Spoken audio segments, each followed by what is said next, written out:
जय हिंद दोस्तों, नमस्कार। मैं जितेंद्र पाठक। स्वागत है आपका अपने यूट्यूब चैनल बोर्ड एग्ज़ाम में। दोस्तों, आज हम यूपी बोर्ड क्लास 12 की हिंदी की जो कहानियाँ हैं, कहानियों का जो सारांश है, संकलित कहानियाँ हैं, उसमें से एक बड़ी चर्चित कहानी है जिसका नाम है बहादुर। तो बहादुर कहानी से हर बार पूछा जाता है, तो उसका आज हम लेक्चर देखते हैं। बहादुर कहानी का सारांश क्या है, पूरा टोटल, मतलब एकदम समझ में आने वाला है आपको। तो उसका सारांश क्या है उसको देखते हैं। ठीक है, क्लियर देखते हैं। अच्छा, सबसे पहले हम देखते हैं कि बहादुर कहानी में पात्र कौन कौन से हैं और किस पात्र का किस पात्र से क्या संबंध है। ठीक, वो देख लेते हैं, उसके बाद हम स्टार्ट करते हैं। कहानी का नाम क्या है? कहानी है आपकी बहादुर। ठीक, अब बहादुर कहानी में सिर्फ आपको 3 लोगों का नाम याद रखना है। एक तो बहादुर खुद है, दूसरा है निर्मला, तीसरा उसका बेटा किशोर। अब हम यहाँ पात्र का नाम लिख लेते हैं, जो कि पात्र है। पहला बहादुर खुद है, ठीक। दूसरा है निर्मला और तीसरा उसका बेटा किशोर। देखिए, ये निर्मला का बेटा है किशोर। अब देखिए, ये कौन है? निर्मला का बेटा किशोर। किशोर निर्मला का ये बेटा है। अब देखिए, इसमें ये बात है, जैसे बहादुर की कहानी देखते हैं। बहादुर क्या था? 12-13 वर्ष का बच्चा था। अगर बहादुर की उम्र देखें तो ये कितना था? 12-13 वर्ष का बच्चा था ये घर से भाग जाता है। एक दिन घर से परेशान होकर भाग जाता है। कहानी देखते हैं। बहादुर की जो माँ थी वो सौतेली माँ थी। उसकी माँ, जो क्या कहते सगी माँ है, वो नहीं थी, सौतेली माँ होती है। बहादुर के जो पिता थे वो युद्ध में, मतलब कि सेना में थे, युद्ध में मारे जाते हैं। युद्ध में मारे जाने की वजह से 12-13 वर्ष का बच्चा घर से भाग जाता है। कारण ये नहीं है कि वो युद्ध मारे गए इसलिए भाग जाता है। कारण ये है कि सौतेली माँ भी उसको घर में बहुत पीटती थी। उसकी माँ उसके जो घर में थी बहुत मारती थी, इसलिए वह क्या किया, घर से भाग गया।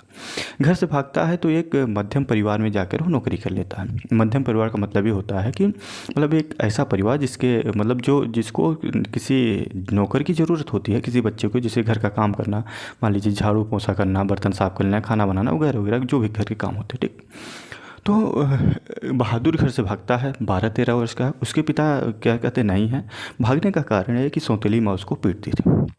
बहादुर जब घर से भागा तो ये पहुंचा एक मध्यम परिवार में, जहाँ पर कि नौकर की ज़रूरत थी, तो इसे काम मिल गया। अब ये भागता है घर के, तो घर के जो मुख्य सदस्य होते हैं, ये निर्मला थी। अब निर्मला का पूरा काम बहादुर करने लगा। निर्मला को कोई काम नहीं करना पड़ रहा था। निर्मला बहादुर से बहुत ही ज़्यादा प्रसन्न थी, बहुत ही ज़्यादा खुश थी। धीरे धीरे क्या हुआ कि निर्मला का जो बेटा किशोर था वो भी अपना पूरा काम बहादुर से करवाने लगा। बहादुर अपना पूरा काम क्या कहते हैं करने के बाद जो किशोर का काम होता था वो भी किशोर का काम कर देता था। किशोर का यहाँ तक कि वो कपड़े भी साफ करने लगा। किशोर आता है, वो पूरा अपना कपड़ा, पूरा अपना काम धाम छोड़कर बहादुर को दे देता है। किशोर कुछ नहीं करता, बहादुर उसका काम करता है, कपड़े साफ करता है वगैरह वगैरह, जो भी काम होते हैं सभी काम करते हैं। उसके बाद क्या करता है बहादुर को एक बार क्या हुआ कि किशोर ने अपना कपड़ा दिया कि हमारा कपड़ा साफ कर दीजिए। बहादुर ने साफ करने से मना कर दिया। मना करने का मतलब ये था कि कुछ समय बाद बोला कि मैं कुछ समय बाद साफ कर दूंगा। तभी किशोर ने बहादुर को सुअर का बच्चा कहा। क्या कहा? सुअर का बच्चा। ये किसने कहा? ये किशोर ने कहा बहादुर को। अब भाई, इतनी भद्दी गाली अगर कोई किसी को देगा तो बुरा तो लगेगा ना। तो किशोर ने कहा बहादुर को बड़ा बुरा लगा। बहादुर ने इस दिन से किशोर का कोई भी काम नहीं किया। किशोर का कोई भी काम नहीं किया, किशोर का सभी काम करने से मना कर दिया। बात यहाँ पर थी। अब उसके बाद जब किशोर का कोई काम नहीं किया तो किशोर की जो माँ थी निर्मला, अब भाई निर्मला भी तो डांटेगी ना, डांटेगी भाई। निर्मला तो डांटेगी ना, किसको? बहादुर को। भाई डांटेगी, निश्चित रूप से। अब निर्मला जब डांट रही है बहादुर को, तो ये किशोर और निर्मला मिलकर उसकी पिटाई भी कर देते हैं। किशोर यानी माँ और बेटे मिलकर बहादुर की पिटाई भी करने लगते हैं। बात यहाँ पर नहीं रुकी। बात ये थी कि एक दिन निर्मला के जो रिश्तेदार थे ये पहुँचे आए के निर्मला के घर में। और निर्मला के घर में जब आ गए तो इन्होंने इसकी रिश्तेदार की जो एक पत्नी थी, उनकी जो वाइफ थी, उन्होंने क्या किया कि कहीं पर अपना कुछ सामान ढूंढने लगे, कहीं चारपाई पर, फिर बेड पर, फिर किसी फर्श पर अपना सामान कुछ ढूंढने लगी। सबको लगा कि भाई कुछ इनका कुछ खो गया है। तो सबने कहा कि भाई क्या खोया है। लास्ट में इन्होंने बताया कि भाई मेरी 11 रुपये, कितना, 11 रुपये मैं यहीं रख दी थी निकाल कर, कोई ले गया। हालांकि पैसा उन्होंने रखा ही नहीं था निकाल कर। इन्होंने झूठा इल्ज़ाम लगाया बहादुर पर। सबका शक किस पे गया कि 11 रुपये किसने लिया, बहादुर ने लिया। भाई नौकर जो होगा, भले कितना ईमानदार नौकर है, लेकिन शक तो एक बार जाता है। हालांकि ऐसा करना नहीं चाहिए। जो रियलिटी है रियलिटी है। लोगों का शक किस पे गया, बहादुर पे गया कि भाई बहादुर ने लिया। अब जब बहादुर पर शक गया तो बहादुर को सबको ही डांटने लगे, भाई पैसा लिए हो तो दे दो, लिए हो दे दो। भाई बहादुर ने साफ मना कर दिया कि मैंने पैसा नहीं लिया। जब वो लिया हो तो थे। अब यहाँ तक कि जो रिश्तेदार थे, किशोर था, निर्मला था, इन्होंने कहा कि अगर पैसा नहीं दोगे तो मैं पुलिस को बुला दूंगा और तुम्हें पुलिस से पिटवाऊंगा और पुलिस से उठवा ले जाऊंगा। पुलिस से बोल दूंगा तुम्हें उठा ले जाकर कारागार में या जेल में बंद कर देगा, जहाँ भी ले जाए। ठीक। उसके बाद क्या कहते हैं, उसकी पिटाई की गई, रिश्तेदार चले गए, उसको गालियाँ दी गई, पीटा गया। एक दिन क्या होता है, बहादुर